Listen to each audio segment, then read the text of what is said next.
Conduct competency assessment. Establish the context and purpose of assessment. The assessor must familiarize self with the bread and pastry production qualification or unit of competencies to be assessed.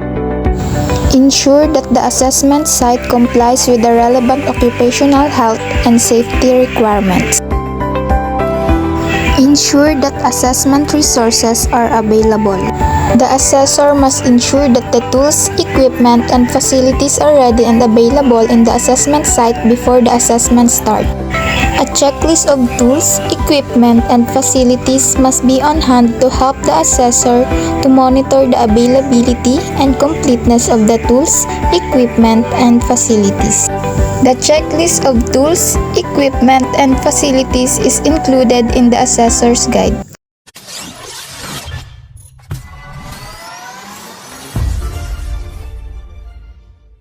Conduct competency assessment.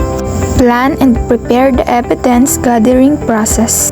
The assessor shall receive assessment package composed of the following: 1 copy of assessor's guide, a specific instruction to the candidate, Competency assessment result summary, written report, written test, and rating sheet according to the methods of assessment to be used corresponding to the number of candidates.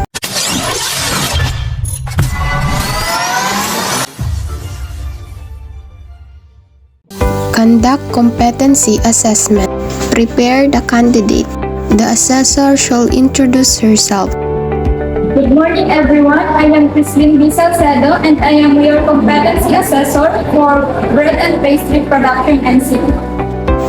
Acknowledge the presence of processing officer, AC manager, TESDA representative, assessment center manager, and processing officer. And I would like to acknowledge the presence of Ms. Cherry Isuro, our processing officer, and Mr. R.J. Romualdo, our RAC manager, and Ms. Manuel Regalado, our representative from TESDA Provincial Office. Good morning, ma'am. You don't have to worry about the presence. They're here to oversee the conduct of assessment and to check if the conduct of assessment is in accordance with the prescribed competency assessment, methodologies, and procedure. They will not assess you.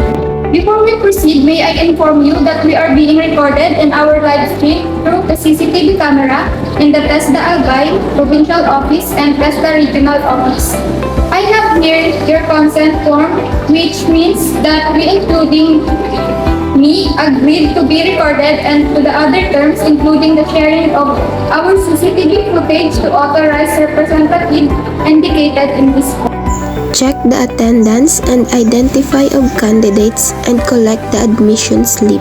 So before we start, please submit your admission slip.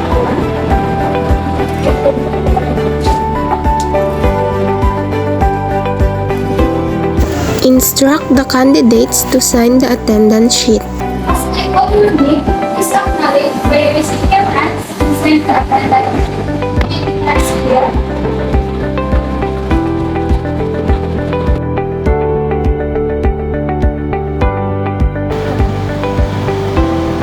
This is the sign the attendance sheet.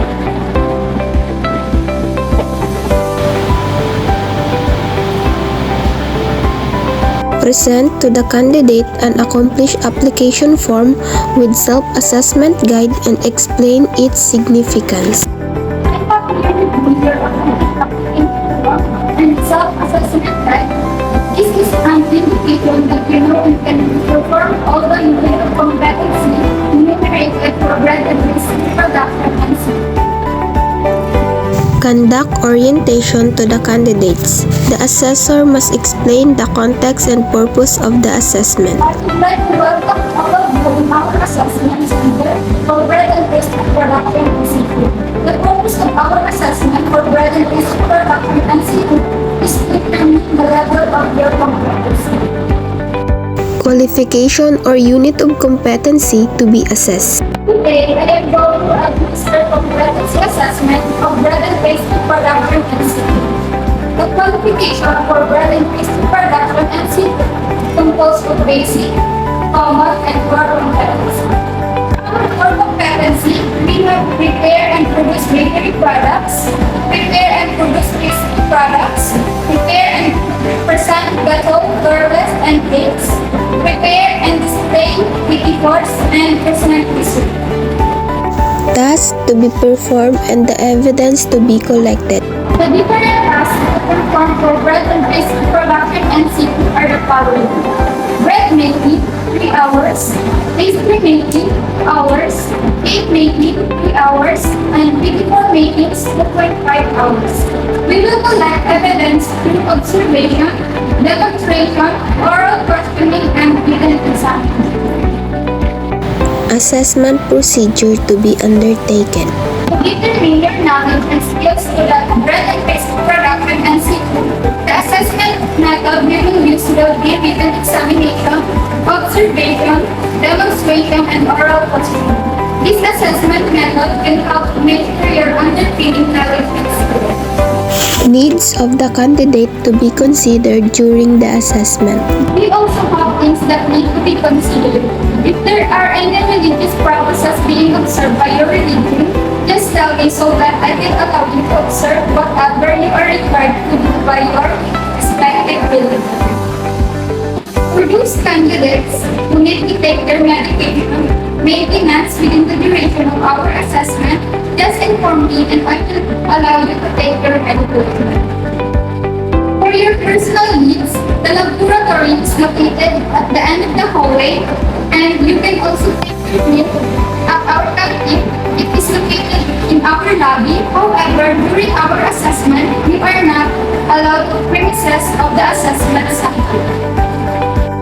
Allowable or reasonable adjustments when applicable. If you have difficulty understanding the Greek instruction, please don't hesitate to inform me because we are willing to translate it to you. Also, during the written examination, if you have data writing down your answer, don't be shy because we cannot see you. We cannot set your answer verbally.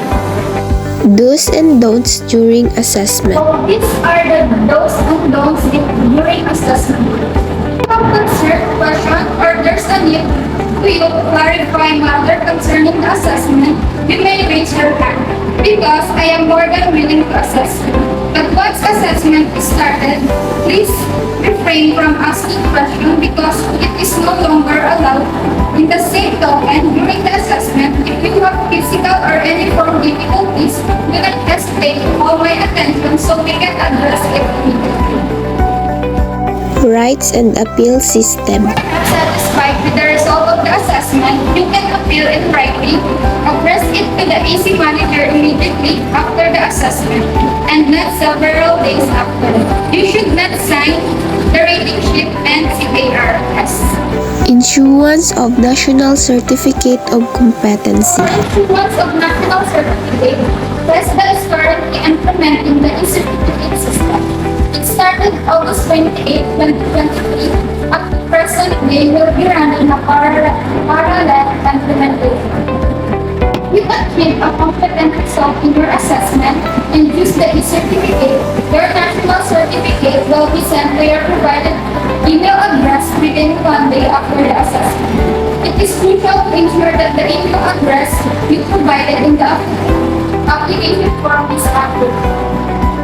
If C or COC will be claimed by a representative, these are the things to take on note. For renewal of NC, 5 years valid. These are the requirements. Reassessment procedure. After the assessment and you found you cannot be competent, don't worry about it because you can reassess anytime. At your own convenience, in case the reassessment is for qualification, you have to undergo the full assessment process. If you are found to be competent in some unit of competency, this assessment should focus in unit of competency for you found not yet competent. Also, if you fail 2 consecutive assessments, you will be advised to undergo a refresher course before applying for an assessment. A occupational safety, and health requirements. During the actual assessment, please observe safety as performed at different tasks. Make sure to check electrical equipment before plugging it. Avoid pulling apart as unplugged equipment. Observe proper body mechanics when lifting heavy equipment and avoid back injury. In case of an accident, please call my attention immediately so that we can provide you with first aid, and our quick first aid cabinet is located at the right side of the laboratory workshop. Confidentially of assessment outcomes. With regards to the result of assessment, we observe strict confidentiality. This is to ensure your integrity. The result only made available from authorized personnel and to the institution that had your actual opinion. In relation to this, the assessment package is kept in the secure place to guarantee the integrity of the assessment package. May I ask the candidates to refrain from giving away any form of information that took place during the assessment process. Provide each candidate a copy of the specific instruction to the candidate. If you don't have any question or clarification, then I am going to distribute the specific instruction. Please read them carefully and do not hesitate to ask questions right now. I may be translating from English to your local dialect. If you need assistance, then I am more willing to assist. The assessor explains and guides the candidates in interpreting the instruction and shall ensure that the candidates understand the contents of the instruction. Assigned number to the candidates.